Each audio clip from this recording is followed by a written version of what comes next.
You're listening to Bring Me the Axe. I'm Brian White, one half of this morbid equation, and I'm joined by my co-host and actual brother, Dave White. Hey, Dave, how you doing? Well, I appreciate you asking. I'm going to tell you what. I'm okay. I've been trying to get into this goddamn Christmas spirit. It is now the 10th of December. Yep. I decorated this apartment. I go for a walk to look at other people's decorations. I'm still not feeling it. Yep. Yeah. Let me ask you this. Have you indulged in the Hallmark Channel? Well, I think it's a given. I do that at least 3 or 4 nights a week. I just finished watching A Tale of Two Christmases, I think was what it was called. Yeah. So it's a nuanced tale of a young woman who has a dream about an alternate life that she could be living. And, believe it or not, in both of them, she has a handsome gentleman to go home to. It's a real roller coaster of emotions. But not even that is doing it. And I don't know what it's going to take. But I'm going to keep at it. You know what? I'm going to feel the fucking Christmas spirit if it kills me. And it might. You know what's going to do it? Silent Night, Deadly Night. Well, it's going to do something. Hey, so you know what? We got a little somebody over here on the side. We do. We got a guest tonight. Yep. So our guest is an author. He's the author of It Came from the Closet. And I want to welcome Joe Vallese to the show. Joe, thank you so much for joining us. Oh, God, thanks for having me. Yeah. I was just saying, I feel so flattered to be here for such an auspicious film. It's a true honor. Oh, God. This series has really helped me appreciate this movie. For some reason, like I whenever I think of it, it's like, all right, it's getting to the season. Like I could watch, seasonal slasher movies. I watch seasonal horror movies, or I could watch, Friday the 13th Part 2 for like the 50th time. And I always fall back on Friday the 13th for some reason. But like this time around, like watching this, I'm really feeling it in a way that I haven't before. And it's probably just because I really spent the time just examining it. So we practically grew up in neighborhood video stores, and the steady diet of utter garbage that those shops provided us with continues unabated to this day. There's no one else I enjoy chopping it up with more about trashy movies than Dave. And just before we get into it, here's a little housekeeping. If you want to keep up with us between episodes, you can also find us on Instagram at Bring Me the Axe Pod. Dave's over there at That Queerwolf. We also started up a Facebook page. So help me God. I know. Yeah, I did it just, let's cover all them bases. Because you're like, there's people out there over the age of 65 who might be interested in this. Yeah, they're sharing pictures of their grandkids and they're listening to podcasts about terrible movies. Because I'll tell you what, our parents are over 65, and they said to me the other day, you guys swear a lot. And I said, well, yeah, I guess. Yeah, have you not heard us speak? I'm a very colorful person, God damn it. Yeah, I know. You think they would know us by now. But yeah. I mean, who raised you, right? Exactly. Not to push blame, but come on. I know. No, it's fine. Yep. We've also got a sweet website now at bringmetheaxe.com. You can listen to all our past shows there and read the transcripts. You can also contact us directly at bringmetheaxepod@gmail.com with any questions, comments, or suggestions. Do let us know if there's a movie that you love and would like to hear us give it the business. Lastly, if you like what you hear, you can subscribe to us wherever you get your podcasts. And you'll be doing us a favor by leaving us a 5-star review on Apple Podcasts and Spotify. So get with it. Mm-hmm. I will say, I keep seeing that number go up, and it pleases me greatly. So to all of you people out there who are taking the time, thank you from the bottom of my heart. It's and also tell your friends. Don't be stingy. For the love of God, just what's holding you back? Anyway, I just want to get that all out of the way right at the top of the show. So tonight, as I said, it's Silent Night, Deadly Night, just as the podcast is labeled. So let's give you a little taste of what we're talking about.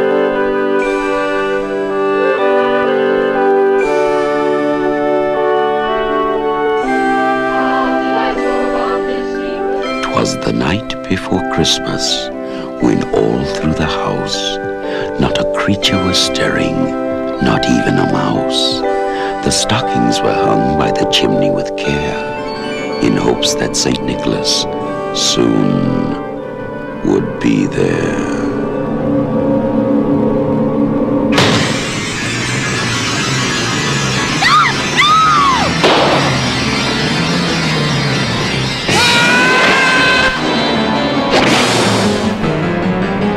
Santa Claus bet you don't watch out.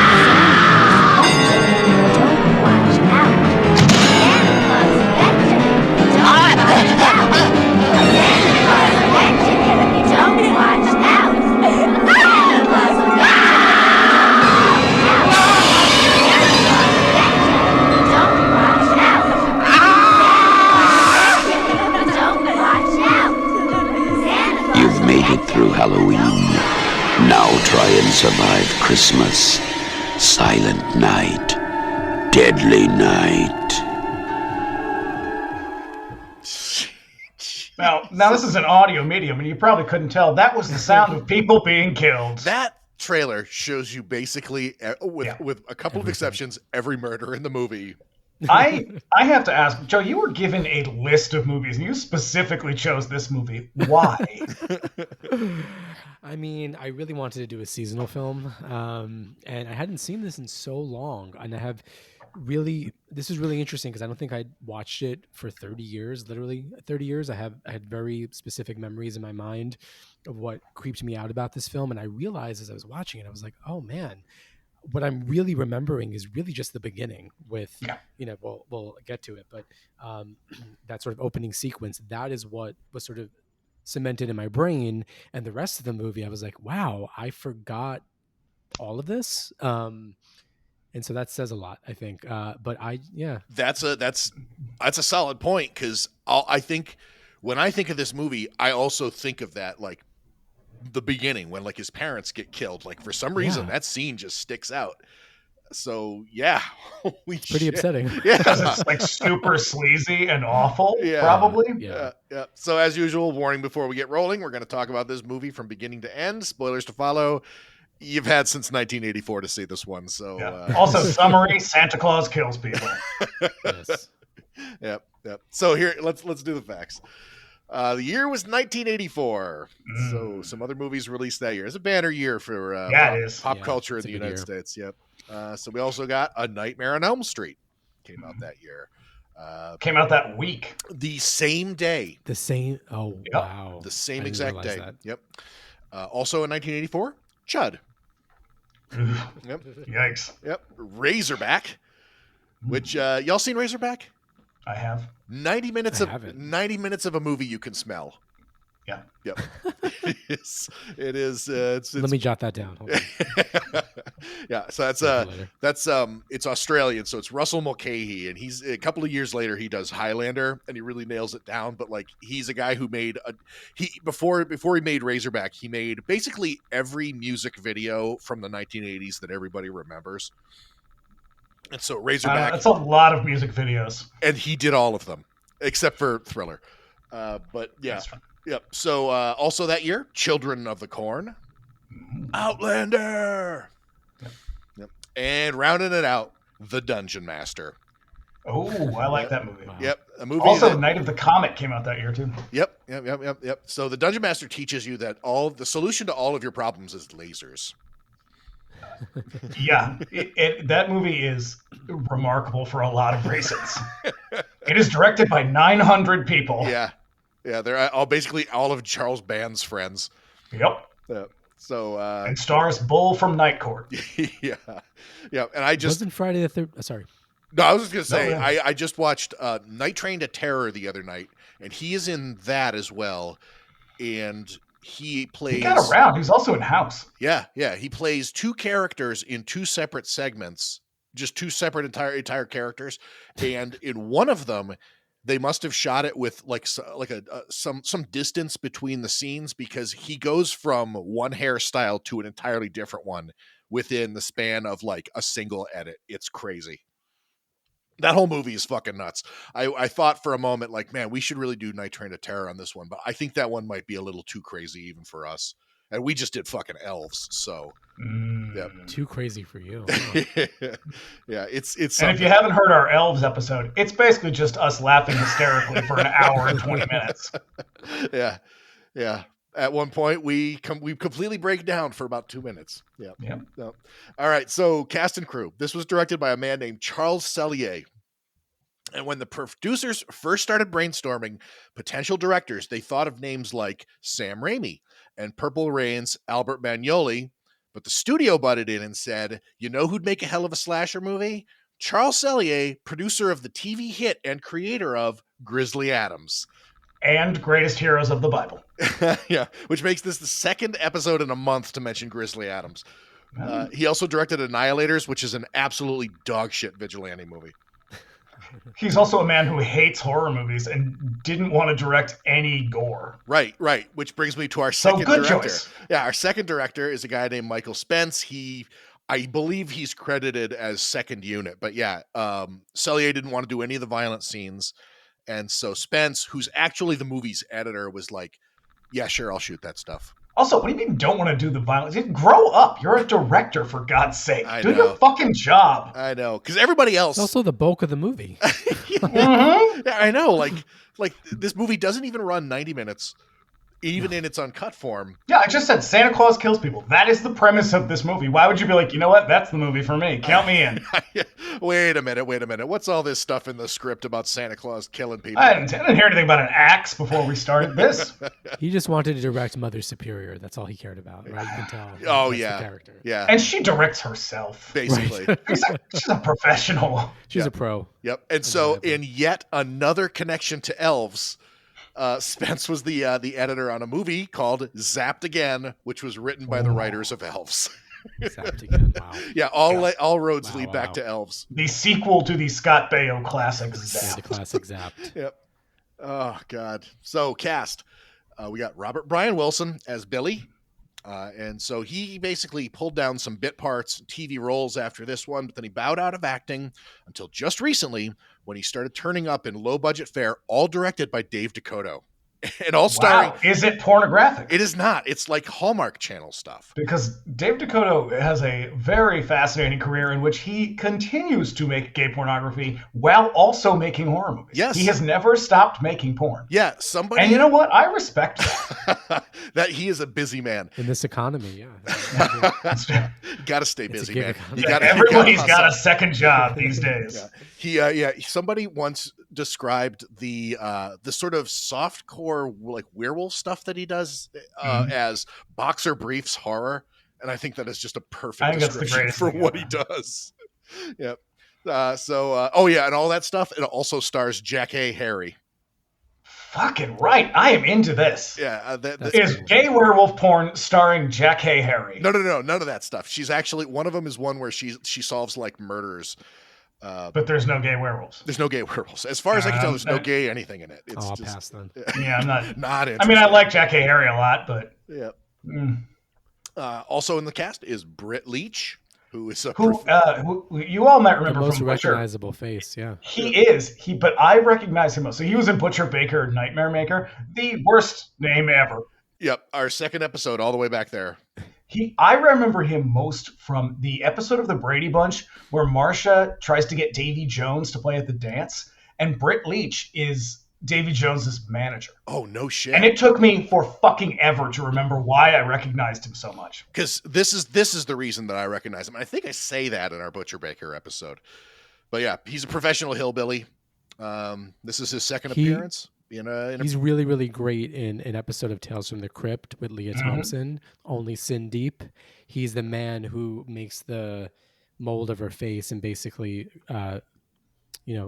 curses her and steals her beauty. Oh shit! And that's what I recognize him from. I was looking at his face. I was like, "What do I know you?" I from?" know Like, he's Because so he has recognizable. a really Yes. recognizable face. really recognizable. But that is when he's at his creepiest. That's it's a great episode. It's a Oh great man, episode. I fucking love Tales from the Crypt, man. Yeah, Yeah. so good. And rounding it out is Lillian Chauvin as Mother Superior. She's probably the movie's biggest get, which isn't really saying much. She's a prolific character actor, usually playing very severe characters. Surprise, surprise. Yeah. She died in 2007, acted pretty much all the way up to her death. And this is the movie everybody knows her from, but she stayed pretty busy, and you've definitely seen her in other movies. Linnea Quigley's also in this, but For about 5 minutes. for about 5 minutes. I mean, she's great for those 5 minutes. Yeah. It's a pretty iconic death. Yep. Yes. Yep. She gets the death, I think, right? Yeah, that's definitely the one that everybody Arguably, knows. yeah. That, or it's either that or the guy on the sled that gets everybody. No, that's good. So let's do some notes here. Original title was Sleigh Ride, and the producers are always very often quick to point out that it's just one word. Don't know why that's important, but they point that out in basically every piece of media, like tangential media I've seen. Some taglines for this film. You heard it in the trailer. You survived Halloween. Now try and survive Christmas. Mm. Yeah. Another one, Santa's Here. That's my favorite. Yeah, and then he knows he knows when you've been naughty. Mm. Yeah. A bunch of the ones that I left off that IMDb lists is basically stuff that appeared on like Mondo posters and shit. But the last one is my favorite. Shocking, disturbing. The movie they tried to ban. And I feel like that is a good third of this story is they tried to ban part of the story. Yeah. They actually did ban it in Alberta. They did, yeah. In Alberta, Canada, in 1987, 3 years after it was released. Yeah, it's real interesting. Like, yeah, we didn't do it initially. It took us 3 years to realize just how tasteless this thing is. Yeah. But yeah, it's source of major controversy. Dave, you got notes on this? Because I sure do. Because I have a lot of notes on I sort this. of figured that you would have the moral panic stuff covered. I do. I'm a big fan of moral panics. Who is it? Not in practice, historically speaking. Let me get my cocoa for this. Hold on. It's a fascinating thing because it's for context. What is happening at this time is the idea of the silent majority is picking up steam, a lot of steam by 1984. Right. Yeah. This is really like 84 is really sort of the flashpoint for a lot of kind of cultural moral panics. And it's not just that, like we're starting to see the very earliest parts of like satanic panic. This has which is another whole other thing. It's all coming out of the sort of liberation and civil rights movements of the 60s and 70s. The 80s is kind of this particular part of the 80s is a reaction to that. Yeah. And so a lot of it is a lot of the sort of save the children bullshit is specifically a reaction to gay rights. And, the Anita Bryant's campaign, I guess, for lack of a better word, and that other fucking asshole who was also from Florida, whose name I can't remember. It's sort of, this is built out of that. It's this idea that the world is out to destroy childhood, or the world is out to sort of taint children or to make them grow up too fast. We still see it today. It's just kind of slightly different package, but it's the same idea. Oh yeah, it's the same. It's the same sort of seed that kind of bears terrible fruit. Right, and not surprisingly, it actually has nothing to do with children. It has a lot to do with whiteness. It has a lot to do with sort of heteronormativity. Reactions to feminism. Yeah. Yeah. And so, like, this particular movie, it's not surprising that this was the reaction to it because parents were outraged. They lost their mind. Well, which is crazy because the reason that these guys felt so safe doing this is because there's Black Christmas before this, which is not. I mean, it has nothing to do with nothing Christmas. in common with this. But also, there's the short in Tales from the Crypt with the Killer Santa. There's Christmas Evil, which had been out by this point. Yeah, but Christmas Evil was kind of a lower budget movie. This had a big campaign, and that was the biggest. I suppose that's true. This was TriStar's first big movie. Right. So the movie itself was not so much the issue as it was the ad campaign for it, because the ad campaign, as you can imagine, it shows a guy dressed as Santa Claus killing people. Yep. Oh, and they booked ad time like on Saturday afternoons and shit. Well, sort of. They sort of did that because the actual. So not surprisingly, again, the truth of this story and the kind of myth and fiction of it get blurred quite a lot. So there was like an entire episode of Donahue devoted to this. Oh yeah. Which I wanted to look up, but I didn't really have a lot of time, so I didn't. But so here's some of the things that people would say about it.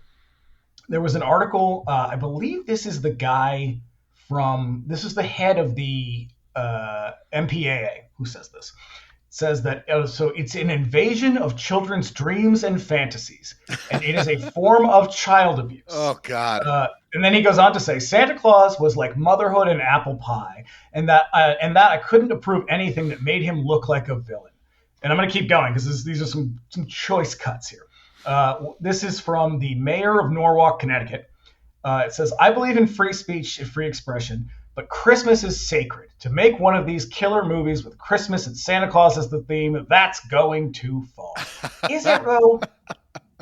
So the thing about all of this is the waspiest, most 80s bullshit I can imagine, because this is sort of a conceptualization of American culture as sort of universally Christian and extremely white, because this is comes from the position that cannot imagine a world in which people do not celebrate Christmas, and the specifically Christian version of Christmas. Because to call it sacred is ridiculous. It's not sacred. It's a very commercial holiday that was kind of the version we celebrate created by companies. Yeah. And what's his face? I think it's one of the producers. I have it in my notes. Let's see if I can find it. Later on, obviously they say, well, this is a reaction to this. It's Dennis Whitehead, so he was the producer of this. He suggested much later that TriStar pulled this film because TriStar was initially owned by Coca-Cola. And who created Christmas as we know it? Yeah. Basically Coca-Cola, right. Or Santa Claus at least. And so there's this whole this argument around this is like, this movie is destroying Christmas, it's destroying children's youth, and blah, blah, blah, blah. Same bullshit we hear all the time. It's drag queens, it's gay teachers, it's the same stuff. But the thing is, they're arguing is that, well, you can't have this in advertisements. Well, the three major networks did not air advertisements as a practice, did not air advertisements for R-rated movies until after 9:00. And so the stories about like, well, this was on during a football game because those were local stations. And local stations were a little bit more flexible with that. Oh, yeah. I remember. If they wanted to, they could. About a year, so in 85, when Return of the Living Dead came out, all of the local UHF stations ran ads for it constantly. And that was like one of those sort of like formative moments for me, as I was beyond fascinated by this movie, but also that imagery scared the fucking shit out of me. Yeah, I think I saw that movie on television in like 1988 at like 2:00 in the afternoon. Yeah. So this idea that they're running these ads for children, basically, like the way they talk about it is like, well, you're putting it on during Saturday morning cartoons. That's not true. It occasionally showed up, but most of the problem is it's like a lot of things. It's sort of like I don't know if you know anything about like the cruising protests or the protests of that movie Windows. These were specific gay community protests. A lot of those people, because I interviewed a bunch of people about cruising years and years ago, and I was like, so you went out, you participated in these protests, and I was like, so what did you think of the movie? And they were like, oh, I didn't see it. And I was like, so you went out to protest something that you didn't even see? And they were like, well, no, I heard about it. And I was like, all right, well, what did you hear about it? And it turned out what they had heard about it was a big exaggeration. Now, you could make an argument that Cruising is a pretty homophobic movie, but of course. The point is they're objecting to something they have not actually seen or experienced. Yeah. So that is not that surprising, because like all moral panics, the reaction to this is completely nonsensical. They're running ads at movies at night. Like the whole point of an R-rated movie is that it's not for children. So they're not going to pitch a movie to children who aren't going to go see it. So it's sort of like it's a kind of a thing that gets ginned up when it didn't need to be. And I get the feeling that the filmmakers and the cast, they seem pretty forgiving of that now, because they're like, look, we get it. It was Santa Claus with a bloody axe. I understand. The one that they really couldn't forgive, though, is Siskel and Ebert. And I get that. Yeah, I get that, too. It seems like Gene Siskel went out of his way to be an insufferable piece of shit. Like, he just could not stop it. This was, pardon the pun, it was gift wrapped for him, basically, because this was like, his crusade did not begin with this, but this is where it reached a real sort of critical frenzy. But there's something so unprofessional about that, though. Like, dude, you were one of the most well-respected critics in the country, if not the most well-respected critic in the country. And so to get up on a fucking soapbox every time because you think something's offensive, like, fuck off. I don't care what you think, Jesus. But he goes out of his way, much like he did with Friday the 13th, to go on camera and list off all of the names of the companies that own TriStar, all the people at those companies. It's like, wow, you were fucking doxing people for making a goddamn movie. Yeah. Wow. Yep. Unbelievable. It's a fucking crazy story, because what ends up happening is, I am sure that the people who were marketing this at TriStar were like, oh man, there's no such thing as bad press. But then this happened, Right. and they pulled it after 2 weeks, which is crazy because this movie outgrossed A Nightmare on Elm Street in its first week. And then I guess so that was the thing, is TriStar pulls this movie after a couple weeks, saying it because of the poor box office, but it's like it made its money back within the first week. So whatever's after that is all yours. So it's like, okay, that's not really why you're doing this. You're really doing this because you're caving into pressure from, parents groups or whatever. And, like it always is, these are just small segments of populations. They're just very loud about it, and they're protesting out front of a movie theater. Now, if it were me, I would happily wade through a sea of angry parents to see the Killer Santa Claus movie. I guess other people didn't feel that way. Yeah, if you look it up, you can see photos of the protests. And for a really long time, I lived under the impression that this movie, that part of the story was sort of exaggerated, but it really this comes very late in 1984, but and slashers were really struggling at the time, anyways. But this protest movement, this kind of moment in horror movies, puts a chiller on horror until 1987, I think, when Nightmare on Elm Street 3 comes out and sort of reestablishes the genre as a money machine. But it's a fucking crazy story. I think it caught them off guard too, because this movie is so goofy. It is. Like, just the very idea of a killer Santa Claus is pretty fucking silly. It's and super so crazy. I'm sure when people were like, "Oh my God, you're ruining the hopes and dreams of children," they were like, "Hey, calm down, everybody. It's a joke." Yeah. Right. Yeah. One of the things I read was that one of the organizing bodies around this was a group called Citizens Against Movie Madness. I would join that today, just for the T-shirt. Yeah, that's pretty great. Yep. So there are 4 sequels to this movie. And they get progressively worse so, each and every... Well, I would say to call the second one a sequel is pretty rough. It's basically just the first movie with like 20 more minutes and one of the most incredible movie moments ever. Oh, yeah. Part 2 is infamous for Ricky's garbage day murder rampage. So good. The rest of it is basically a clip show compilation of scenes from this one. I read about this, and whatever company picked up the sequel rights to it, they handed it over to the people who made that movie and they just gave them Silent Night, Deadly Night Part 1 and said, re-edit this and we'll sell it as a new movie, which is crazy to me. Like how anybody could expect to make an entire movie out of the previous movie. And yet, yeah, they fucking did it.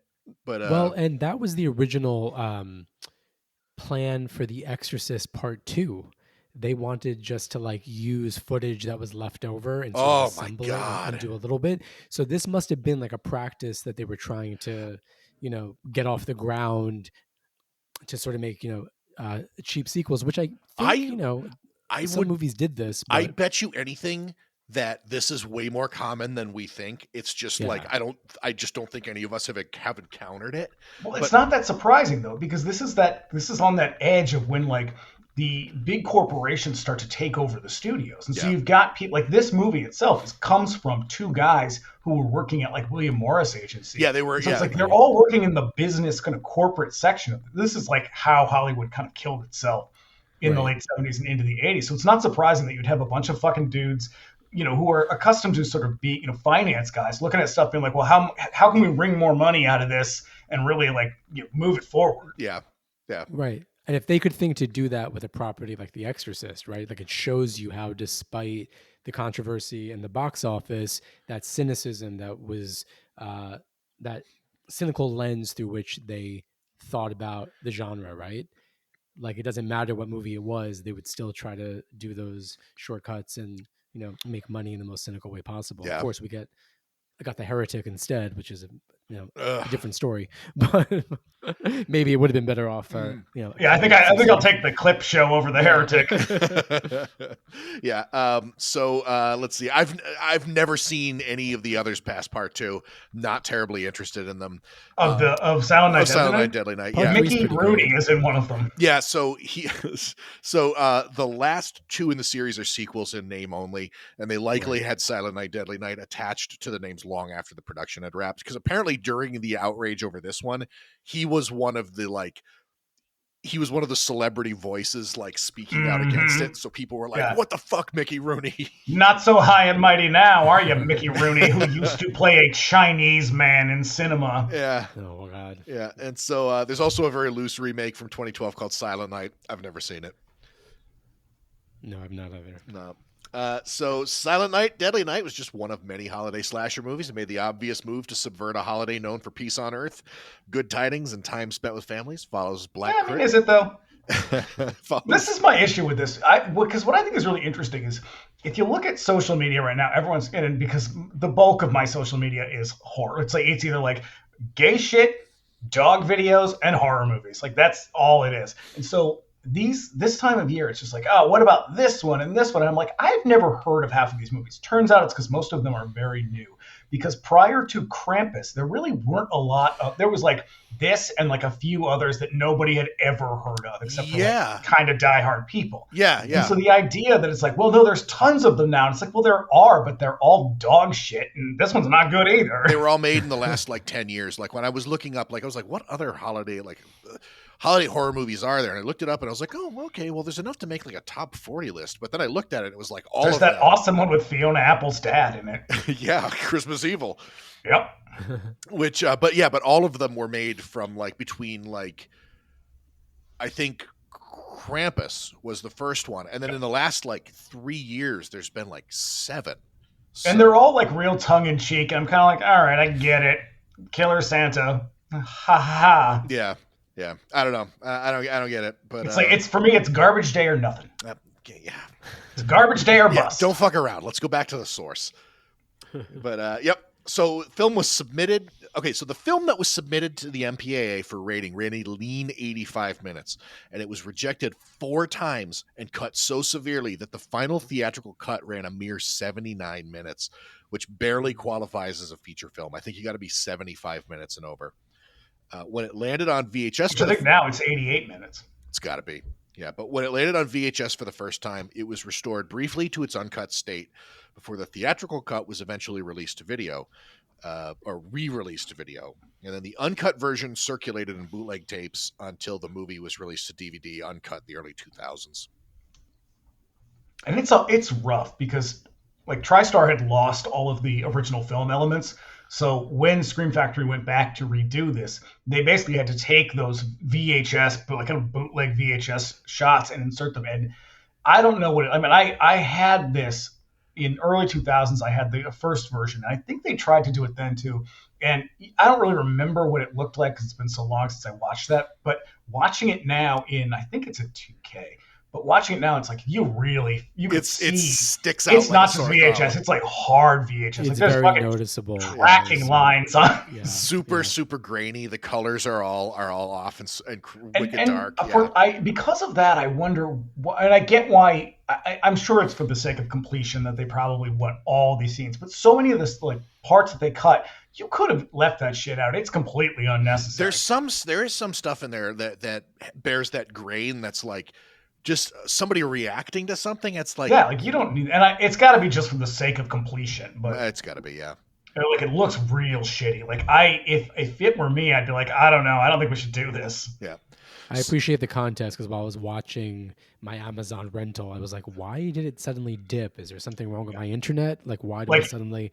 And then it happens over and over. I'm like, okay, now I see. And it's one of the ones where they actually, there's a notice, a note at the beginning of the movie that's hey, everybody, sorry it looks like shit every once in a while. Here's why. Know when they put that up there, it's we really wanted you to see this, but also we know it looks bad. Yep. I used to have a couple of fan edits of certain movies that kind of take bits and pieces from various versions and kind of mix them up into a similar movie, and it really reminded me of that. I used to have this bootleg of the Warriors that took the original theatrical cut and it mixed in all of the stuff that they shot for the TV version into a single one, and it does that like flashback back and forth between like high quality DVD presentation, because that was all that was available at the time, plus stuff that was very clearly taken off of like a videotape that recorded it when it was on TV, and it's such a jarring experience. But I do appreciate it because I do like to see like certain things that's like, oh shit, like I wonder why they cut that out, or you know, you can see it, but you're still like, I'm a completist in certain instances, so it is nice to kind of nice to see that. Yeah, you're the reason we have the shitty VHS version of Silent Night, Deadly Night. Just every once in a while. Yep. Hey, you're welcome. Yeah. So all of the music, including the carols, for some reason, are the work of composer Perry Botkin. There is not one familiar Christmas song in Not this the movie. carols. The carols are done by Morgan Amos. Oh, no shit. Okay. Because that part... It's Morgan Amos. Yeah, so which is not true. There is actually one song, but it's sung by the cast. The rest, The soundtrack to this. So the soundtrack and the score are awesome. They're great. I mean, they wrote a full album of legit Christmas songs that are bangers. Every one of them. They get stuck in there, and they're not leaving for days. I cannot get Christmas fever out of my head. It's very funny, but all of the lyrics have these like suitably ominous undertones through them about like Santa's watching and shit. Yeah, Santa's watching, Santa's creeping. Yep, I love it. Absolutely love it. Yeah, well, that's how you destroy the fantasies and dreams of children. Yep. God bless them. So let's get into it, shall we? If we must. All right. So we open on a station wagon driving through the scenic mountain region of Utah. And in the car are Mom and Dad, names withheld since they'll both be dead in a few minutes.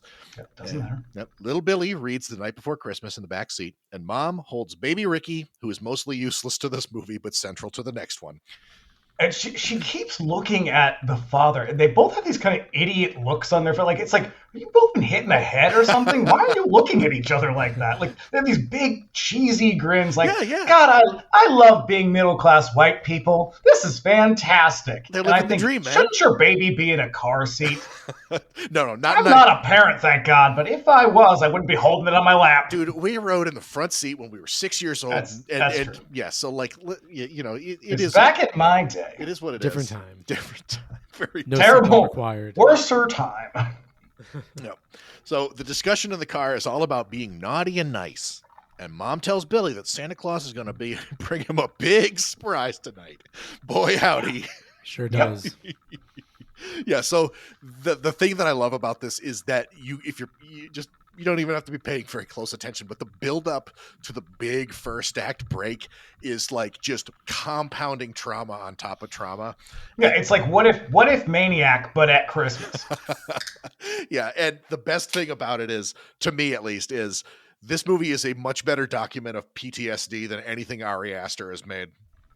What if we took all the worst scenes from Last House on the Left, but set them at Christmas? Surrounded by like happy families and smiling and Christmas carols that you've never heard, but are awesome.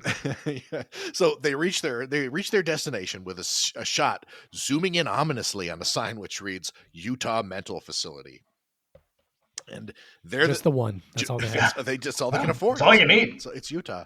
So they're there to see Grandpa, who we learn is catatonic, staring off. Who is basically the grandpa character from South Park. Yes, yeah. So he's staring off into the middle distance, responding to no one. That is until the doctor takes the parents and Ricky aside to discuss his condition, leaving Billy with. I love this part because it's like, hey, it's cool if we leave the 5-year-old here with the demented old man, right? He'll be fine, right? Yep. Because Grandpa comes to life as soon as everybody is out of earshot. In the most delightful way, too.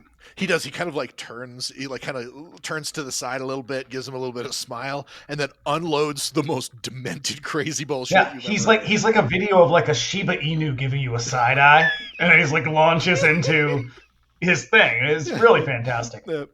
So he sets the table for the rest of the movie. So with Billy utterly petrified, and his delivery is amazing. Is amazing. You could tell that this guy played crazy prospector in like every mid-budget Western made from like 1949 to 1975. And he's really trying to squeeze the tears out too. Oh my God, there were so many tears in his eyes. I was looking at this guy is And he's going for it. He's He really trying. is. Yeah. It's so Because he's like, I intense. got to make the most of this. This is it. This is my 5 minutes on screen. I'm really going to do the thing. Oh yeah, And he does. And He does do that. He does, because he proceeds to tell him that Christmas Eve is the scariest goddamn night of the year.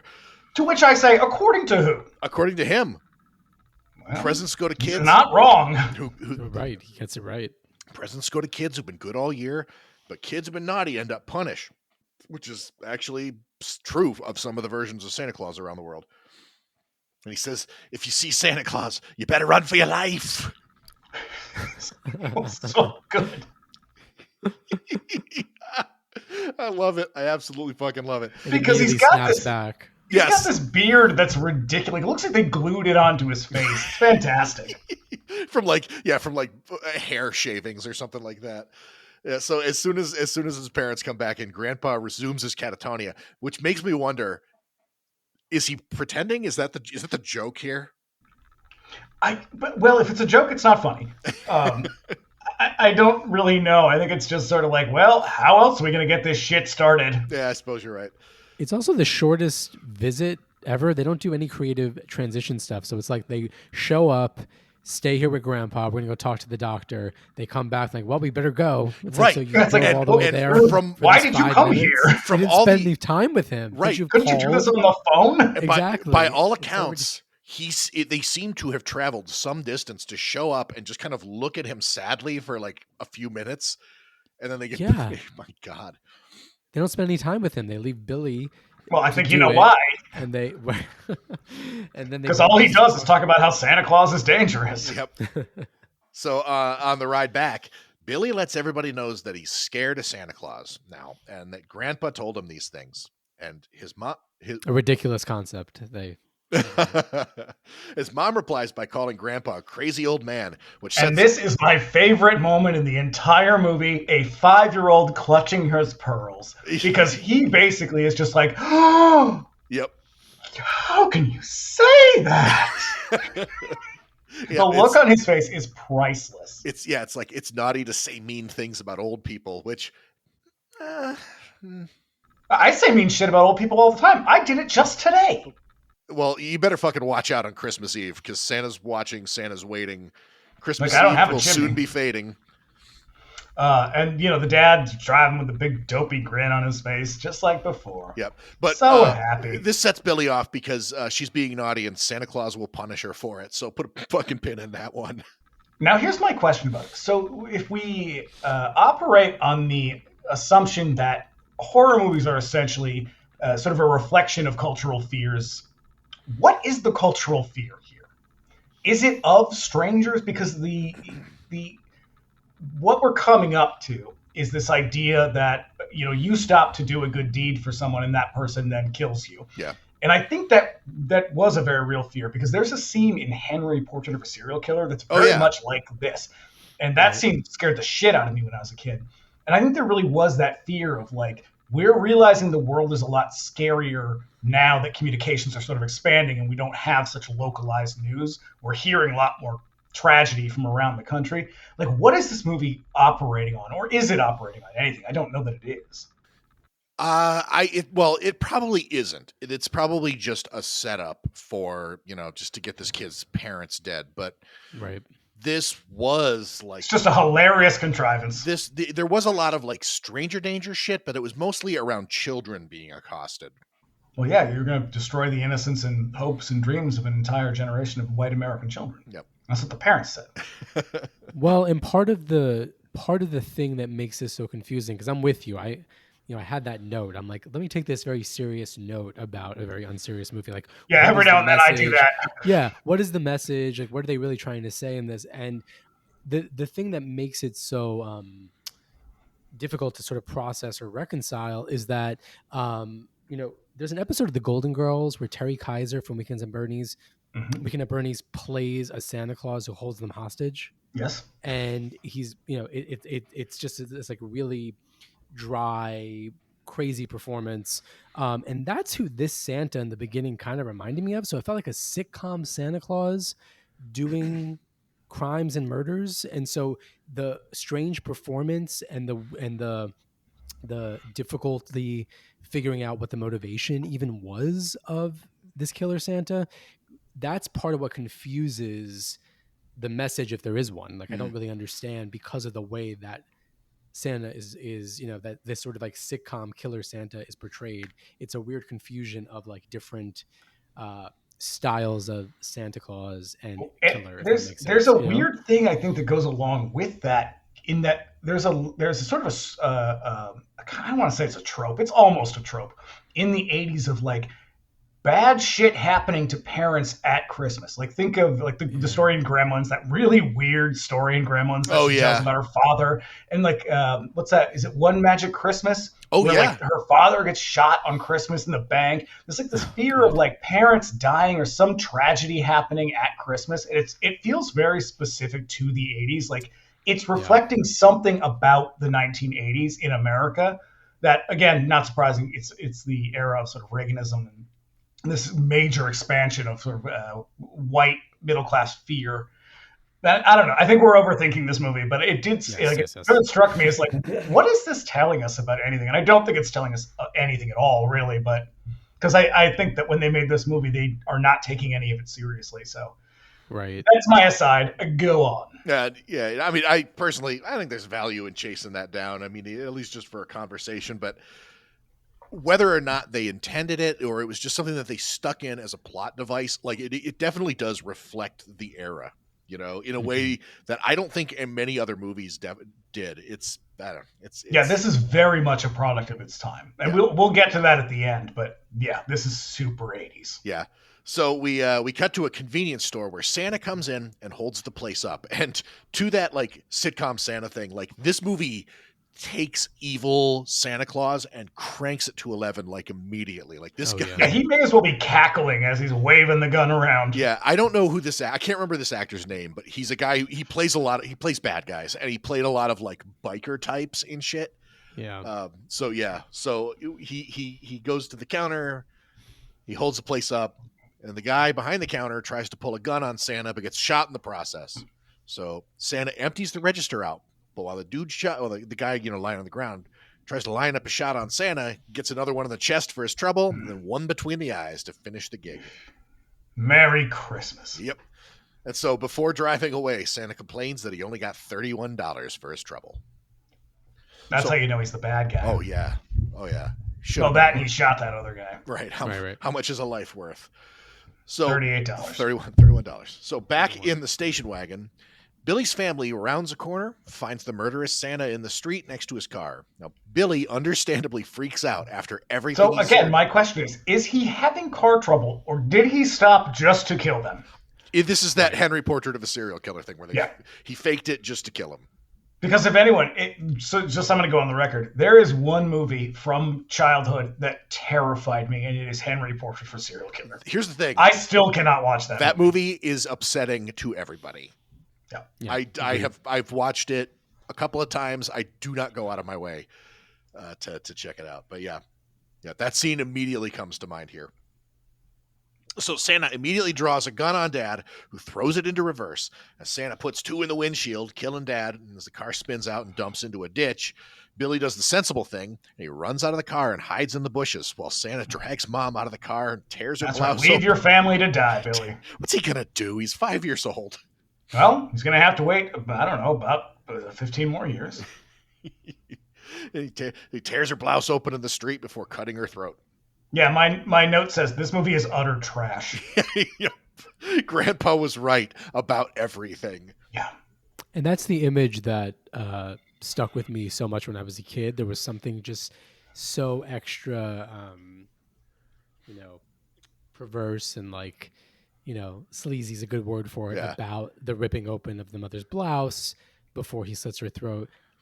It's goofy to see now, but as a kid, that really disturbed me. That with the cutting back and forth. It's because it's gratuitous. Gratuitous, and even like the music behind it is a little like silly almost. Because it's not. Right? This is not a rape scene. It's I remember it as one, which is the funny thing when I was a kid. Like that's right.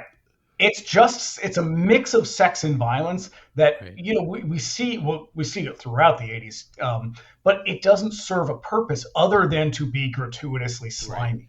And I think Right. that's why it leaves such an impression, because you're like, I don't want to see nudity and violence mixed together. Yeah. Even now, I'm like, I still am not like, I know it's a goofy scene, but it's like, I don't need to see this at the same time that I'm seeing this other thing. I think personally, I think that the intention of the scene was to be like over the top and gonzo and very silly, but it does not come off that way at all. No. It's which is why I think what we're all basically saying the same thing is we're trying to reconcile two conflicting feelings, which is like genuine shock and horror, because it's an upsetting scene. It's definitely, it's very intense and it's very ugly, but it comes with this like with the script called for it to be very insincere and just bananas, and so it's hard to process when the tone is goofy. Right, we can't put the pieces together in a way that sort of makes sense, so it just kind of floats there in our consciousness as the one part of the movie that we all seem to remember more than the rest of them. Right, and having Billy watch it and us watch him watching it, that's the thing that gives it that extra ick that makes it feel, not even subversive, just like, what are we doing here? Right. And they definitely do, like, it's not necessarily POV stuff, but the way that the scene is shot is a lot of like ground level stuff, because what we see is he goes and he runs off to the side of the road, he gets into the bushes, and he's very, he's a little kid on the ground. And so when they show a lot of those scenes, they're shot very low as if to put us in his position, which just, plants it right in your memory. And we flash back to it so many times. Oh God, we do. So it's telling us that this is, this is that instigating trauma, but also the most upsetting image in the film, right? Right. It's pure exploitation with the worst possible tone. Yeah. So we catch up with Billy 3 years later at St. Mary's Home for Orphan Children. And he has the best haircut ever. Oh my God. That kid must have come from Canada. Yeah. He's called to by a nun to present his drawing to the class, which horrifies the children. And then he's sent to Mother Superior's office, and we see why. It is a drawing of Santa Claus to one side of a Christmas tree, bleeding out with knives stuck all over him, and a reindeer with its head chopped off. And Sister... Also, Mother Superior, big asshole. Oh my God, yeah. It's almost criminal that she doesn't get killed at the end. But that younger nun looks just like Linda Ronstadt. And I love that. Yeah. So, that's Sister Margaret. She understands why he'd draw such a thing. It makes perfect sense. Mother Superior thinks that all of her, all this liberal feelings shit just needs to be hammered out of him through punishment. And that's because she's French. That's why she thinks that. And she's kind of just, she's a fucking moron. I mean, that's the real thing. It's like, it's such a easy through line behind what's wrong with this kid. Yeah. And you know what I mean? Like, and her insistence that doesn't matter is just like, later on. But like, that also feels so 80s though, because it's like, here you have these conflicting perspectives. This older woman who's just like, why can't you just be normal? I know you saw your mother kind of not really raped, but also murdered. That's no excuse. Yeah, just be better. Be a better podcaster is what I'm saying to you. And then you get this younger woman who's just like, no, that's a terrible thing. It's like, we're still arguing about this today. Yeah. But like later on, Sister Margaret is like, you understand why he does this every year at Christmas, and she's like, after Christmas he's going to be great, and she's like, and Mother Superior is like, no, it works because my methods work. My methods are so good. Yeah. And I mean, her methods are really, really quite something, because then she ties him to the bed. Yeah. What I like to call the old Joan Crawford approach to parenting. Yeah. So worked well for Joan Crawford too. Tie the podcast back in. There we go. In case you forgot what we're listening to. Yeah. So Sister Margaret and her woke values are undeterred, and she invites Billy out to help with the snowman. They're all also, building. why are there so many children at this orphanage? Because kids be getting orphaned in Utah like constantly, apparently. I believe it. So they're come at me, Utah. What are you gonna do about it? I said it. Not drink coffee. But drink, for some reason, tons and tons of... You know what? That's a diversion. Let's keep going. Yeah. The Long Island iced teas of sodas. Mix it up. They're building a snowman. But he, on his way out, he's distracted by the sounds down the hall, and he goes to investigate. And he sees through the keyhole as two of the older orphans doing it. Okay, is that who they are? I was very confused by this because I'm like, is that the nun? Is that Linda Ronstadt? Oh my God, she looked just like the nun. I was so confused. I was like, is Sister Margaret having sex? Thank you for saying that. Seems very unnunly. Yeah, later on we see Sister Margaret with her habit off, and she's got like short hair, so it's a totally different girl. It's just older orphans like just making the best of a terrible situation. They don't make it very clear because those older orphans look like. But yes, the very first time 35. I was like, is that a nun? Like, what's going on here? And if so, who's the guy? Yep. So now I get it. It's all clear to me now. Yep. I get it now. So Mother Superior breaks up the scene, whips all parties with a belt. When she confronts Billy about it, she uses a couple of really dangerous keywords when related to him: naughty and punishment. Yeah. Yep. Mother Superior is way, way, way into punishment. And then she whips Billy with a belt. So that night, he has a nightmare about his parents being killed again. He tries to run from his room, but Mother Superior catches him, literally ties him to the bed. So the next day is Christmas morning. Billy is freed to join the rest of the kids. And Mother Superior assures Sister Margaret that methods will work, and she'll see this in action when Billy is made to sit on Santa Claus's lap and not freak out. So the guy who wrote this movie, one of the things he says, and I watched an interview with him, and one of the things he says, he keeps talking about how every time he felt like he was going too far, he was like, I'm just going to keep going. Yeah. God bless him. This is one of those moments where it's like, if this feels like too much, lean in. Yeah. God bless us, everyone. So what happens? Billy is sat on Santa's lap, and he freaks out, culminating in a left hook to Santa's jaw, sending Santa reeling and Billy back to his room where he cowers in a corner. So now... And I think we get a freeze frame, too, don't we? Yes, we do. Like a real TV movie freeze frame. Yep. So we now jump forward 10 years, and Sister Margaret pleads with Mr. Sims, owner of a local toy store, to give Billy a job. All right, question. Is Mr. Sims gay-coded? I wrote that exact noise. That moment was so gay-coded. Just because he drinks him in. Oh, yeah. It is a long, he's lingering... like, oh, yeah. I thought he was going to be like a lech. I thought it was going to be... there was going to be a scene where he comes on to Billy and makes him snap. Like, I was waiting for it. Surprisingly, no. It doesn't happen. No, he's just like, yeah, I want this cheap labor on this big, hulking, young dude. Because Billy's got gay porno all over him. Oh my God, dude. He looks like a cross between a Mormon and an extra from The Outsiders. Like he is just denim top to bottom. The only thing he's missing is a pack of cigarettes rolled up into his sleeve. So so once he sees Billy, who is objectively handsome, he's a strapping young man. Serious moose knuckle though. I've got to say that because I was like, holy Jesus. I noticed it as well. May I also just point out, as well-intentioned as Sister Margaret is, she's also a fucking moron. You think that he should work at a toy store at Christmas? You're so sensitive to him, but his job should be this one? Well, so it starts out, it says like spring 1984, but... they had to see Christmas coming, right? Should have had a little forethought. Happens every year. Yeah, like it's a toy store. It's a fucking toy store. It's gonna happen. Yeah. Now my question is it a toy store? Because this is the saddest fucking toy store I've ever seen. This is like a warehouse that they were like, well, put up some metal shelves and toss some toys on it. I was surprised by how many real toys there were, though. I know. I see a Muppet. I see Mickey. Real shit here. There's a lot of like that sweet Krull board game. Yep, a lot of Star Wars. Or the moment when they opened the G.I. Joe box of the toy, and I was just like, that is a visceral memory where I was just like, I can feel that. Oh yeah, you could pop it all off the thick sprues. Mm-hmm. Yep. But to your point, a great montage after he starts working there. Too. To your point, was it a warehouse that they just slapped some shelves into? Actually, it was. So, it literally was. Apparently, that building still exists. Yep. Oh.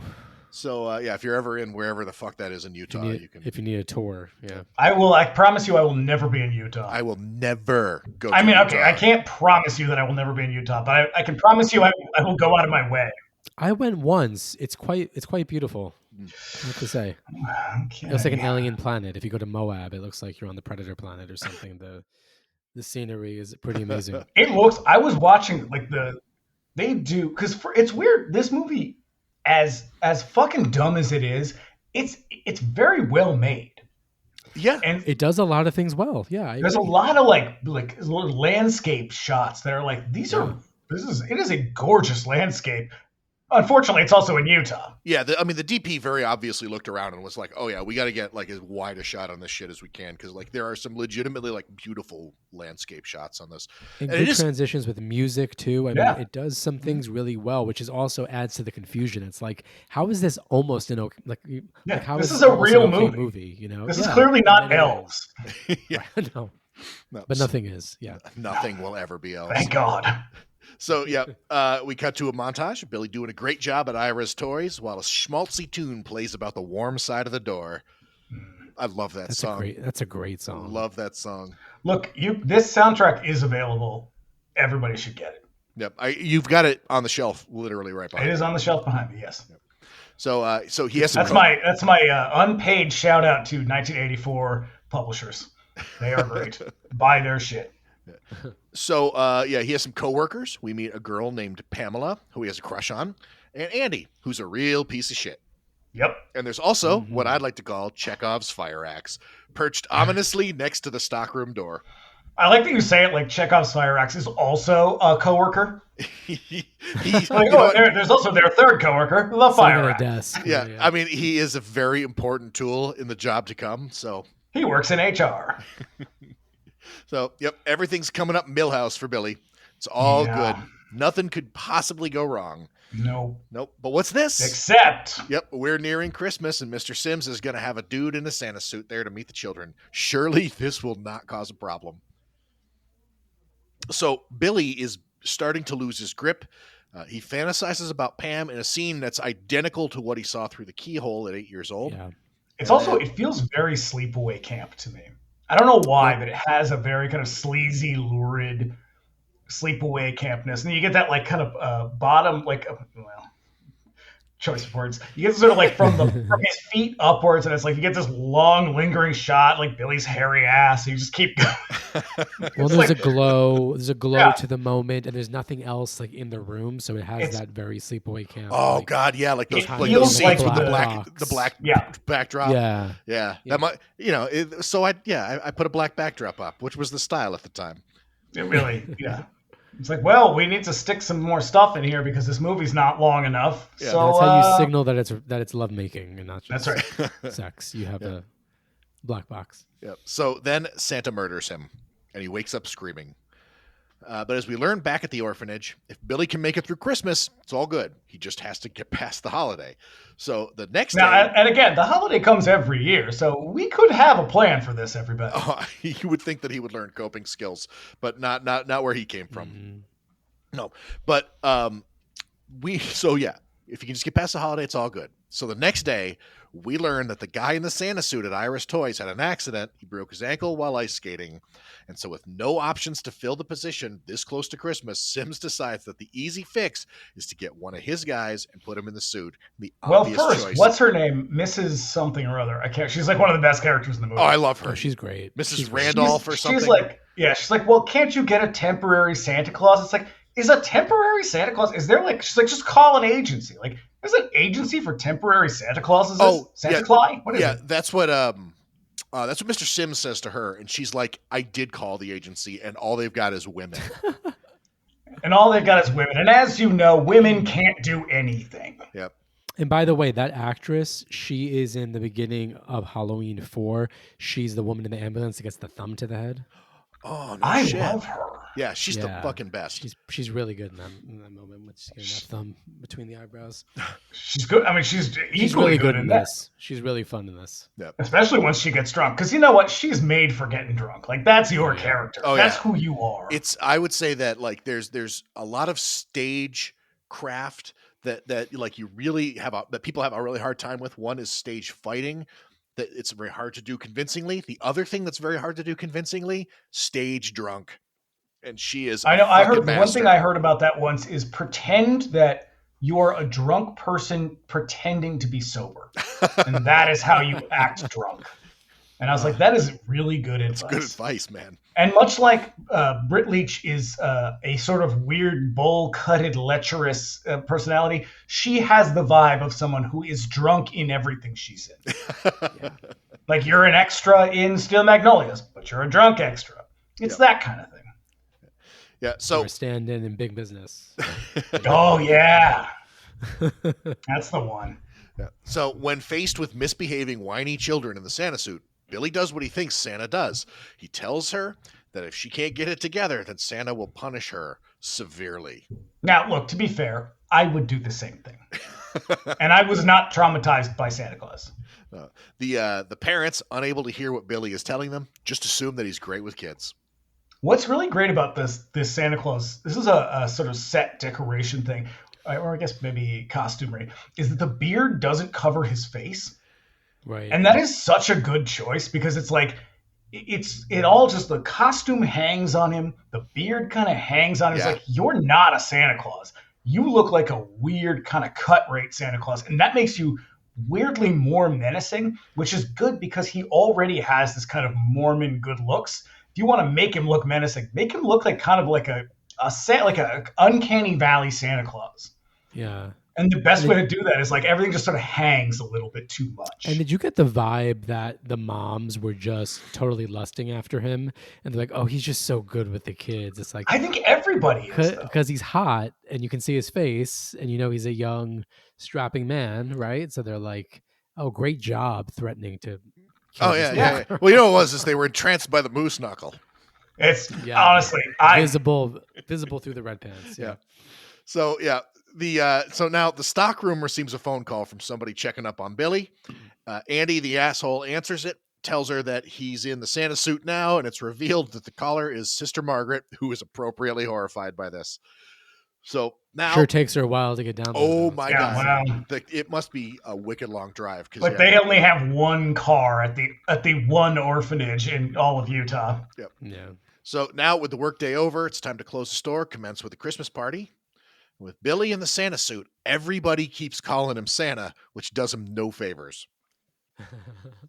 So now Andy and Pam disappear back into the stockroom to fool around, and this doesn't go unnoticed by Billy or Santa. Wait, which one's Andy? He's the shitty one? Yeah, with the perm. So meanwhile, Mr. Sims, extremely drunk, tells Billy that he's got a long night ahead of him. Why, he remembers what Santa Claus does on Christmas Eve, doesn't he? Well, go get him, Santa. First, you murder someone for $31, and you flag down an unsuspecting, dumbstruck family. Yep. So back in the stockroom, Andy intends to give a very naive Pam a gift that she's just going to love. But as it would turn out, he intends to give her the gift of sexual assault. Yeah, he's got a real men's rights vibe to him. I don't think I care for Andy. Yep. Good thing Billy's there to put a stop to it. Or is it? So Billy, seeing this... Also, he is sexually assaulting her, but he's sort of not really. He's just kind of rubbing his face all over her. Yeah, in notice this that. really weird, like, not that I want to see anybody sexually assaulted, real or otherwise, but like, like, if the scene where the mother gets killed is a little bit too realistic, this is not at all. the opposite of that, where he's just like rubbing his fucking greasy men's rights face all over her body. It's like, I don't know what you're doing, but that is not sexual assault or sex. You know what it is? It's like a sex scene in a giallo, like where it's just people smashing their bodies together awkwardly. Yeah, like it's like two Barbie dolls again, just mashing them together. Her reaction is doing all the work of saying it's assault, but his actions are... Yeah. You know, that's the story of women all over, you know? Over. Yeah, they were like, okay. just, He's like, okay, so like you gotta direct me through this. What do I do? And they're just like, like, go get her. Like, go get her, Tiger.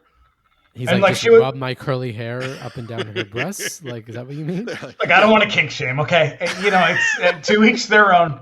But I'm sure when it came to directing her, she was like, no, I got this. I know how it goes. Don't worry. Don't do that. Hey, I didn't create the culture. I just live in it. No. I just don't know if it's to the film's credit that it fumbles like all of its sexual assaults, you know? Listen, there is nothing to the film's credit. You know what I mean? Like, is it trying to be conservative in that way and not really depict the grim reality of sexual assault, or is it just really incompetently directed and thus That's what I think is so weird about the contrast between this scene and the other one, in which it's not really a sexual assault, but I think it's supposed to be, is that like you make this one thing that's not what we're led to believe it is, and it is jarring and upsetting because of the context. It's a little bit silly and dumb. Now you have this other thing where we're supposed to understand it to be this one thing, but it looks so fucking dumb that I'm like, why did you do this? You did it the other way, and you weren't even trying before. Now you're doing it here. Both are like evocative of what they're supposed to be, but they're not actually portrayals of them, or not realistic portrayals of them. And that might be like an example of the film wanting to have its cake and eat it too, like to give us these sort of disturbing moments, but because the film is so unserious that it can't, sort of figure out like how to do it. Yeah. So it winds up being kind of like a spoof almost. You know what I mean? It's only disturbing by accident. Right. Well, and then, the comeuppance comes quickly and shiny and bright. Yeah. So Billy, seeing this, is brought back to 5 years old, and he snaps. He declares Andy naughty, and he rushes in, wrapping a string of Christmas lights around his neck and hanging him by one hand. He gets him real high. He does. Yeah, he does. Too. Yep. I mean... And when Pam rejects him and attacks him, he guts her with a box cutter. To which I say, look, did she deserve to die? Of course not. But bitch, he just saved you from having that man rub his fucking greasy, gross face all over you in what he thinks is sex. Be a little bit more grateful.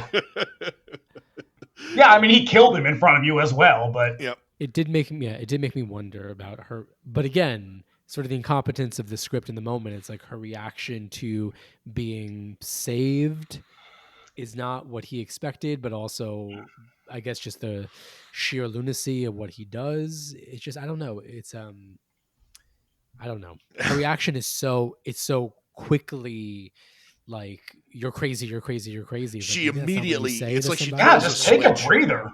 Yeah. Yeah. It's like a light switch went off, like immediately, like that was her reaction. Like, you can be upset. Yeah, he did just murder someone in front of you, but at the same time, like, he did sort of save you. Yeah. Look, we're overthinking it again. We are. God damn it. You know what I say? Just shut up. Watch the movie. Yeah. I ask a lot of questions to which the answer is often, stop doing that. Why are you doing that? Yeah. So now Sims, very drunk, goes back to investigate a sound he heard. And Billy sneaks up on him somehow, because that has to be very difficult to do in a suit covered with bells. And he kills him with which they actually use very effectively in the next scene. Yes. Yeah, he kills him with the claw end of a hammer. And so and I will say, again, this goes to the point of this movie is surprisingly well made, because the violence and gore in this are very well executed. Mm-hmm. And I have no idea who did the effects and who did the makeup, but like the kill scenes, especially the Linnea Quigley death, is like, these are pretty well done. Yeah. Yeah. You know what it is there's not many scenes that involve a lot of like latex appliances. Yeah. And there's not a lot of close-up shit either. Yeah. And so all they really got to do is just like the sort of hidden blood bag and the knife and shit like that. So, but still there's like a much greater volume of blood involved in it that I think kind of elevates it. It's the gore scenes in this are pretty good. So now, with only Mrs. Randall left in the place, she also goes back to the stockroom and finds Mr. Sims dead with the hammer sticking out of his head. Now, Billy gives chase, slowly stalking her through the store with an axe. But jingling the whole way. Yep, and reciting "'Twas the Night Before Christmas," until he catches up to her with a bow and arrow, shoots her through with what has got to be one of the most common slasher movie kills of the era. Yeah.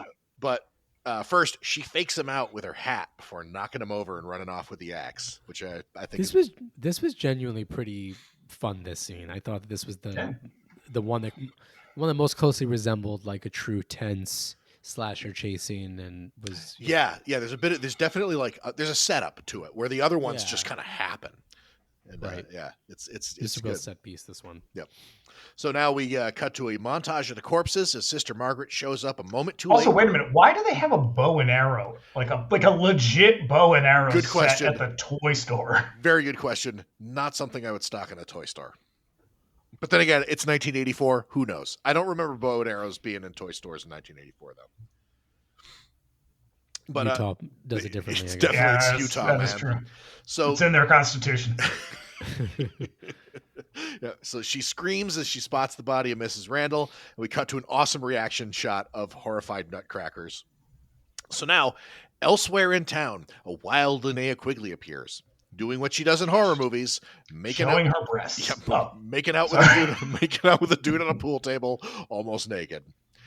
It's all great, going great until the dude hears the carolers outside and puts on some bluesy, sexy Christmas music and resumes his business. This whole fucking scene, this is the most 80s shit I've ever seen. It's a basement den with a pool table and a bar. And a velvet painting of a tiger. I even have a note about the tiger print because it's great. With wood paneling all the way.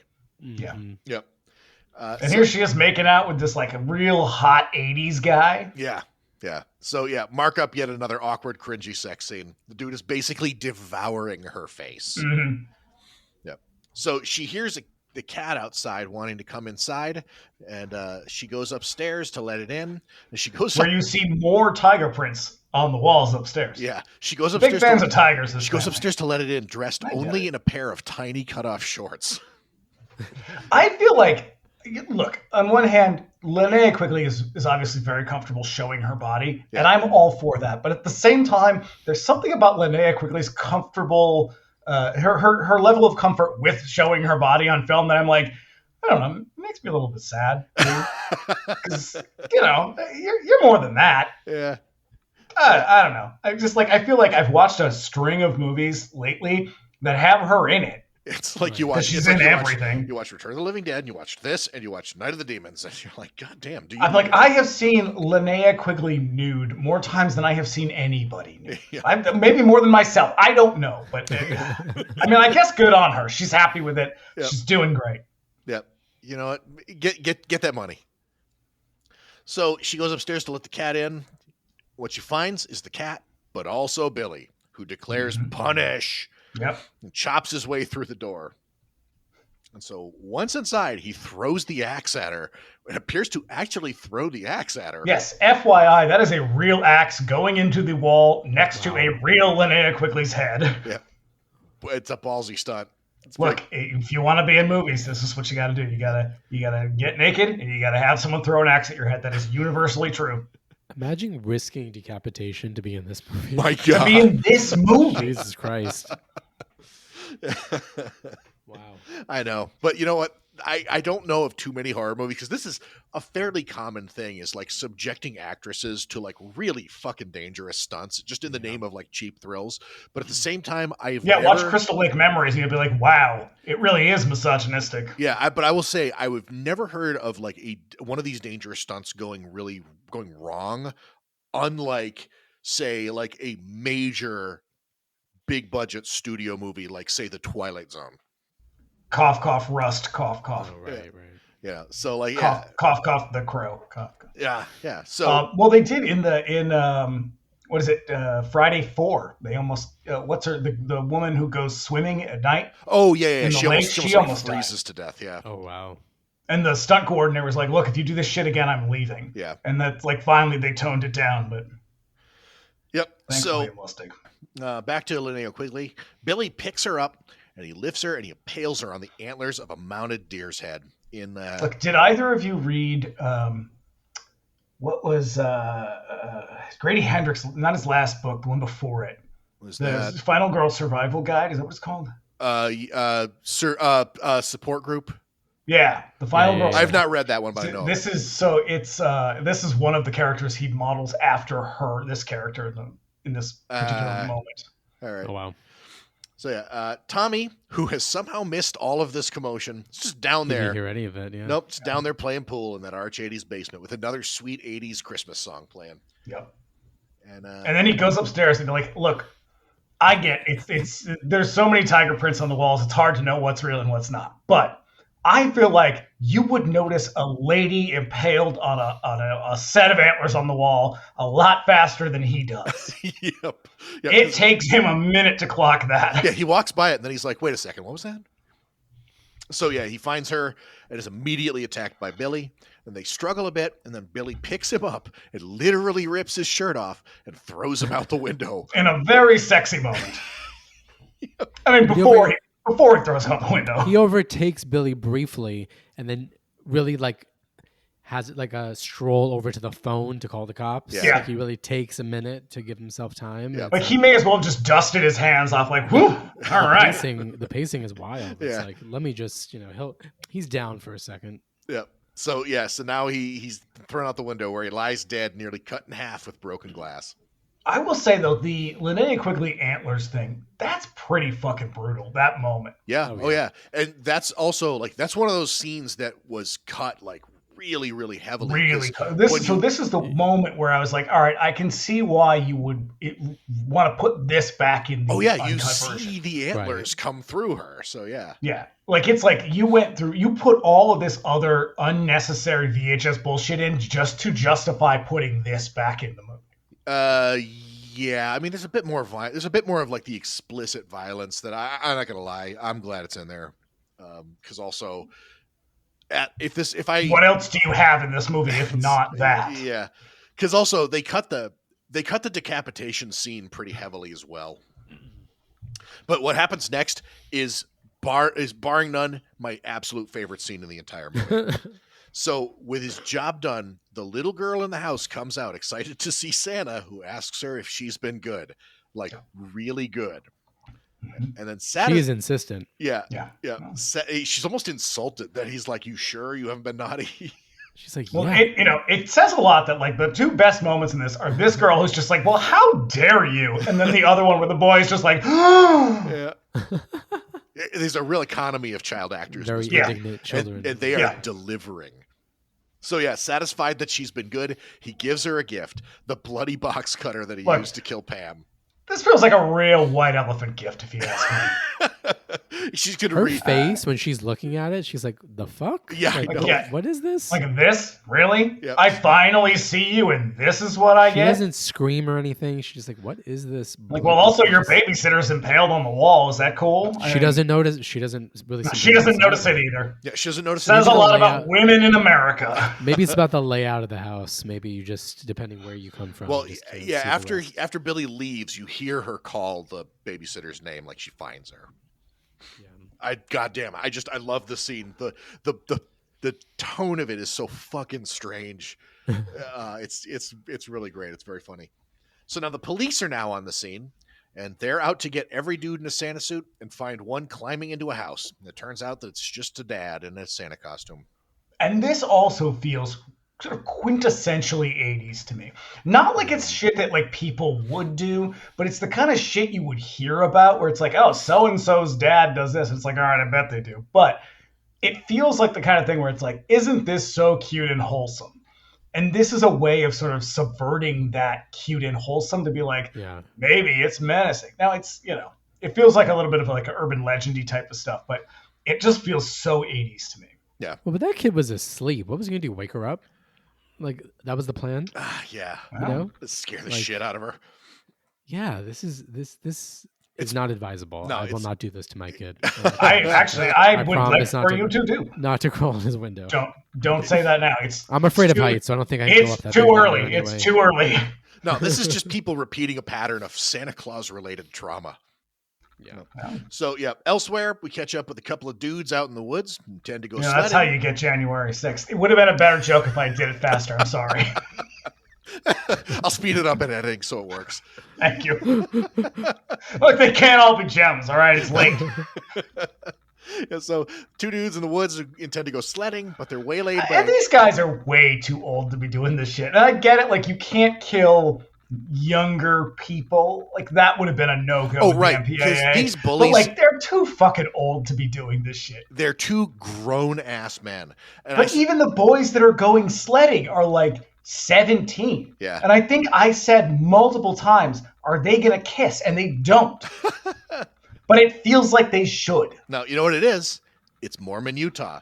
Nothing That's else. True. Yeah, nothing else to do than fuck with a couple of teenagers on Christmas Eve. Everybody is it's just sexual tension all the way. What do you do? You can't kiss each other. You put on your fancy underwear and you go sledding. Come at me, Utah. Come on. It's also so tell me I'm dark wrong. out in that scene. I was like, this is just like I would be so scared to be out in this thicket over here Well, in the dark. Your fears are about to be proven real. I mean, It's just Yeah, because unfortunately for outer these, darkness, as they say. I feel like you're already making good choices. You're not climbing on your child's window. No, You're I'm not not going going sledding in in the the woods in middle the of the dark. night of Yep. Utah. you know, the good thing about that is your Comes child, with age. your child will never murder anybody in a Santa Claus costume. So Well, I mean, you can't say you. that. You don't know that. You don't know that to be true. I feel Listener, you should also know that both brothers are wearing red right now tonight. That's true. Just FYI. I'm not sure if it was coincidence or thematic, but I'll just say I planned it. I didn't. No. I don't care that much. Yeah. So Billy is there to witness their shitty behavior, and he punishes one by Yeah, because it's a real Karate Kid moment. Like these two dudes really suck. Yeah, they do suck. Yep, chops his head off while he sleds down the hill, and then the body. That's an excellent. Oh, I love it. I love it. It is, but they're also the sledding is really lame. Like they're just like, because again, they're like 32 years old, and they're like, wee, going down this hill real fucking slow. You're like, I feel like this is worse than watching him get his head cut off. Now I'm just embarrassed for everybody. Yeah, so the body sleds down the hill headlessly while the head rolls after it. It's an all-time great.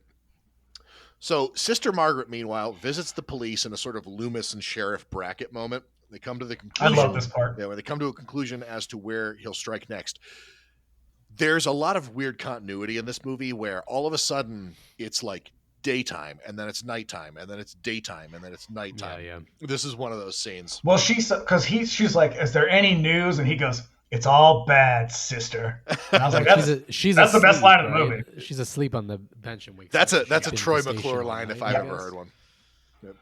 So, cut to Sister Mary's home for orphan children, where the kids all happily open their presents as the old Mother Superior, now confined to a wheelchair, still the place. Still being an asshole. Runs the place with an iron fist.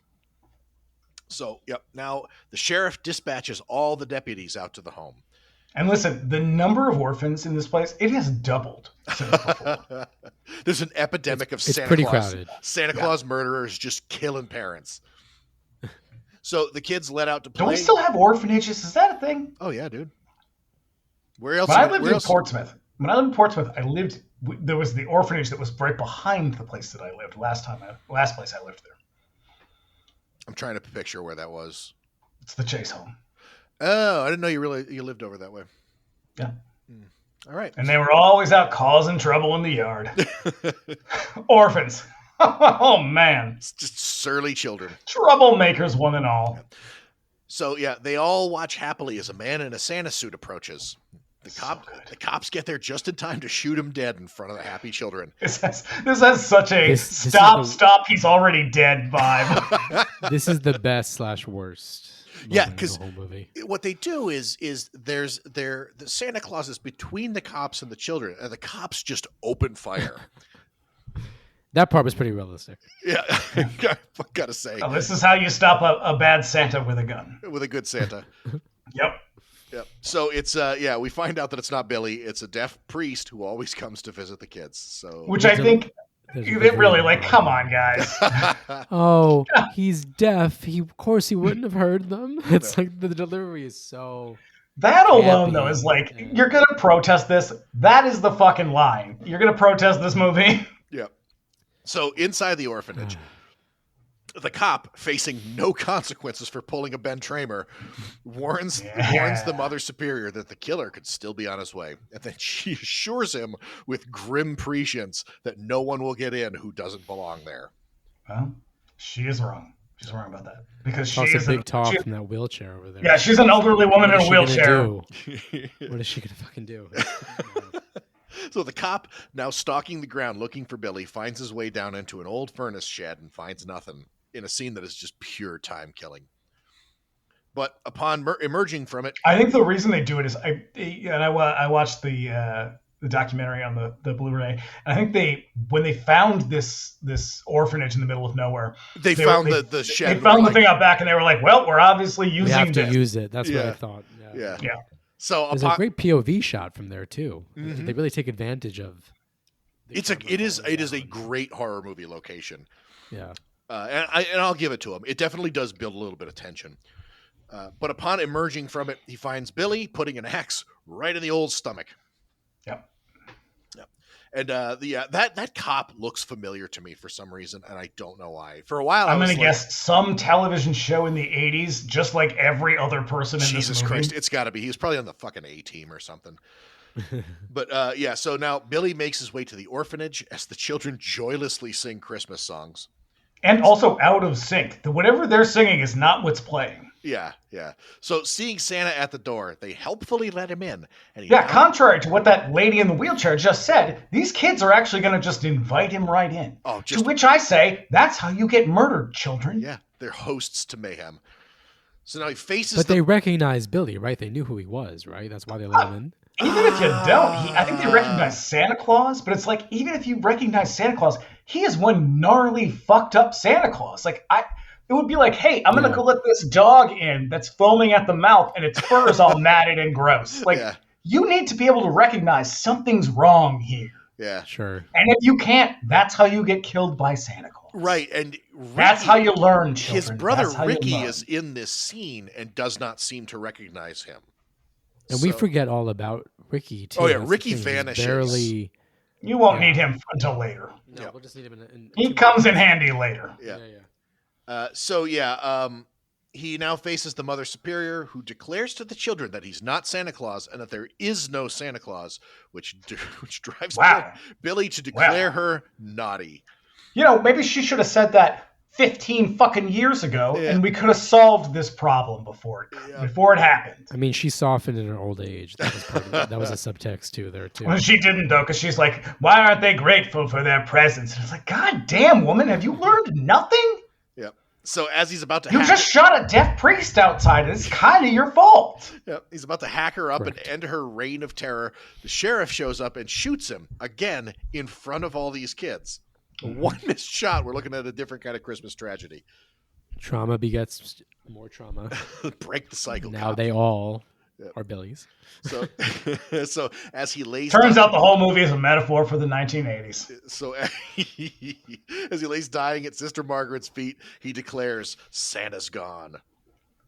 And to which I say, you're gonna kill a queen like Linnea Quigley and not kill this terrible nun who you have spent the entire movie making me hate. Jesus Christ, I know. It's such a fucking disappointment.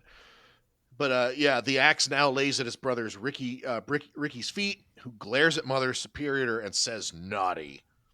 Why couldn't we have Ricky just pick the axe up when he says it? See, that's the thing is, I think just end it there. That's the implication. But like, why not just go the extra mile and have him pick the fucking axe up? And the intention was always for this to be a series. Yeah. This was supposed to be TriStar's flagship horror series. This was way into the... Yeah. I can't imagine why it didn't work out. Yeah, this was way into the sort of golden age of slashers. And so, like, you just kind of assumed you were going to kind of forge a sequel, like a series of sequels out of it. So, yeah. Turned out everyone was real fucking tired of these movies by 1984. Yeah. So, right, fade to black, roll credits. All right. Silent Night, Deadly Night.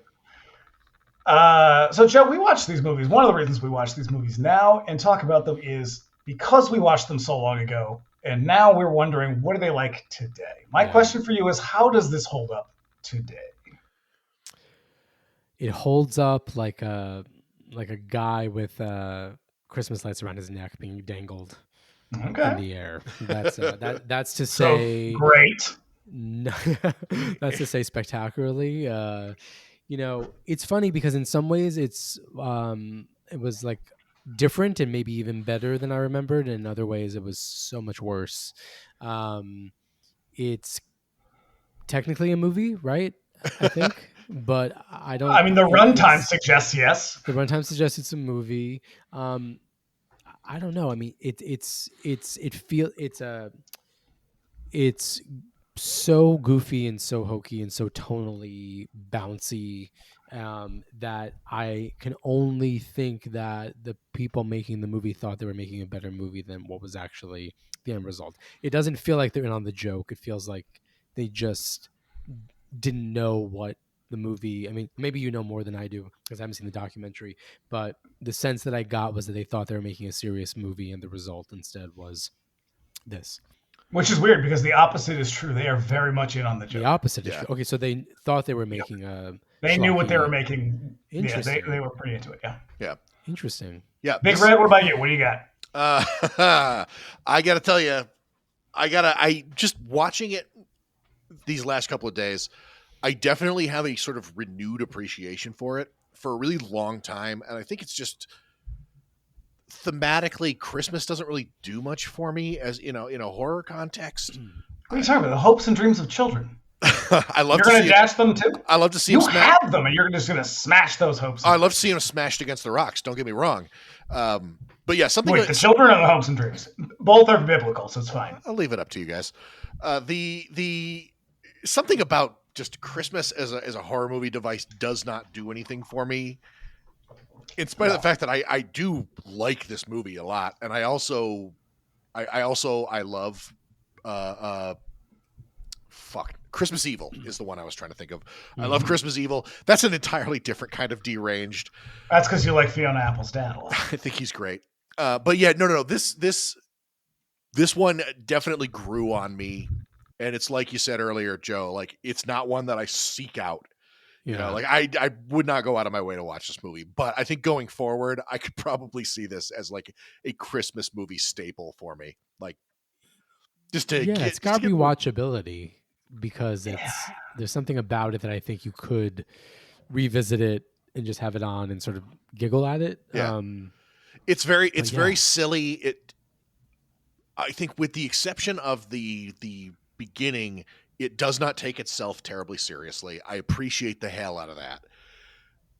Yeah, it's stupid and it's fun. It's a very, very goofy movie that's just tonally fucked up in a way that I like. And that's not the sort of thing that you can sort of like manufacture. That is the product of just like conflicting ideas that end up working out in just a really kind of fucked up way in the end. So yeah, Silent Night, Deadly Night gets my seal of approval. Yeah, I'm on the other end. I think you could skip it. I mean, it's not. It is a cultural artifact. It's kind of interesting. I think the hysteria around it is more of a. That's the more interesting story. If you want to see it for that reason, but again, I'm with you. I'm not particularly sentimental about Christmas. I think as a kind of a horror trope, I find it a little schlocky and kind of dumb. Like the whole seasonal thing, I'm way over all of that. Like I'm just kind of like you don't need, if you're building your whole movie around that, you don't really have a movie.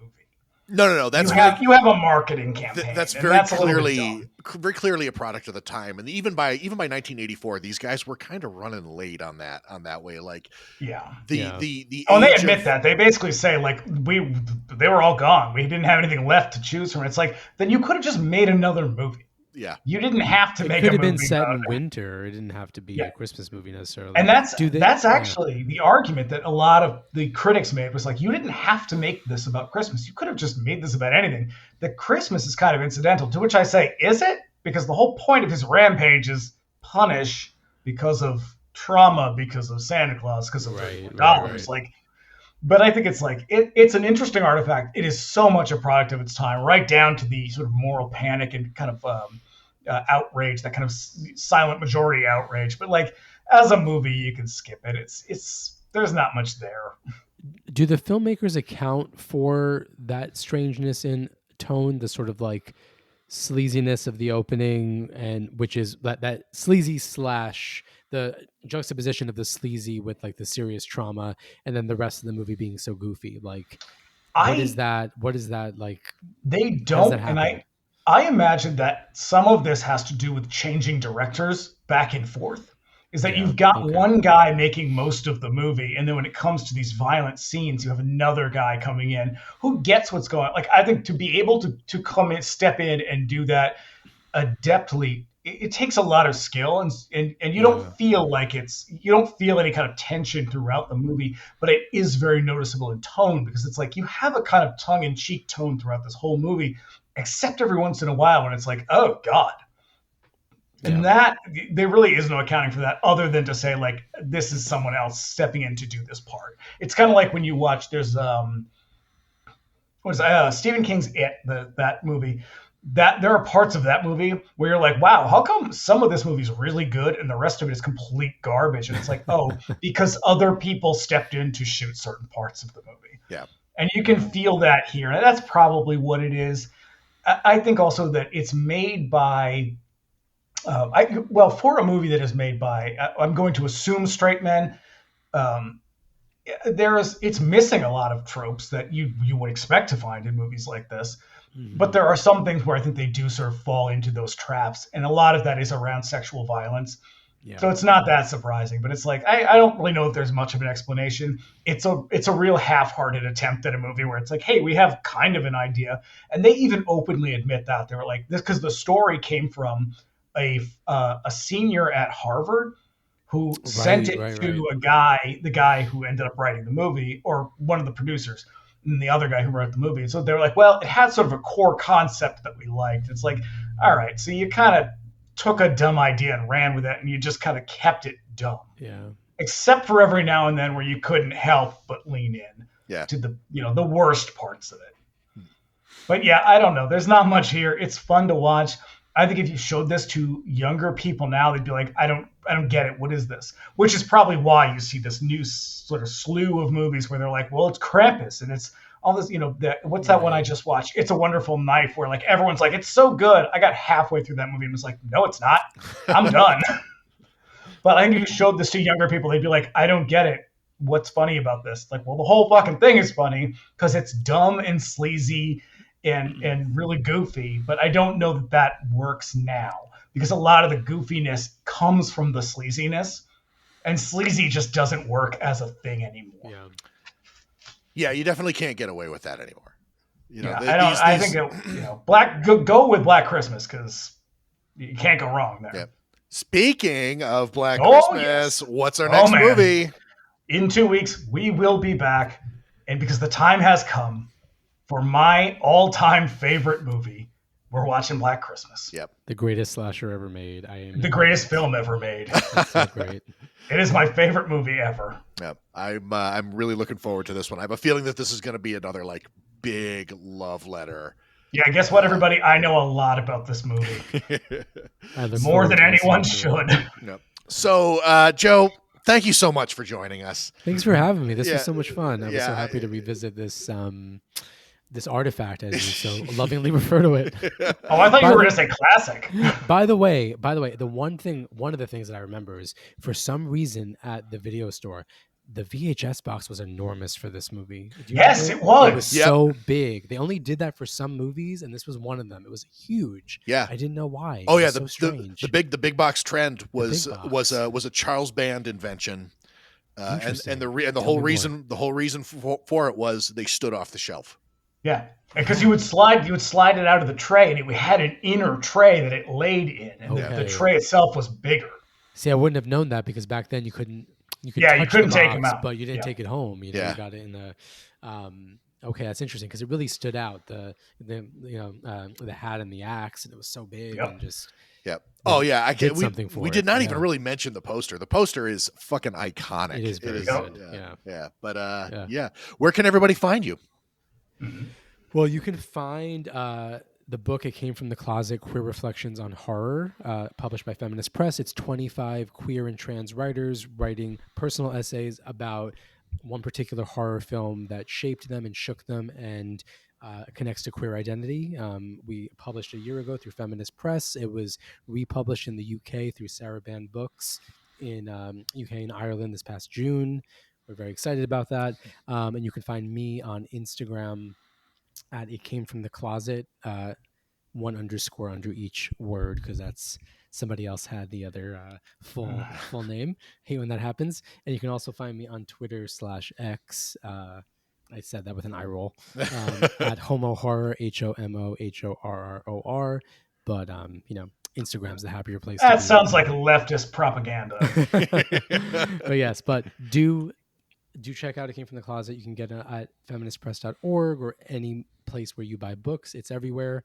It'll make a great Christmas gift for the horror lover or the queer in your life.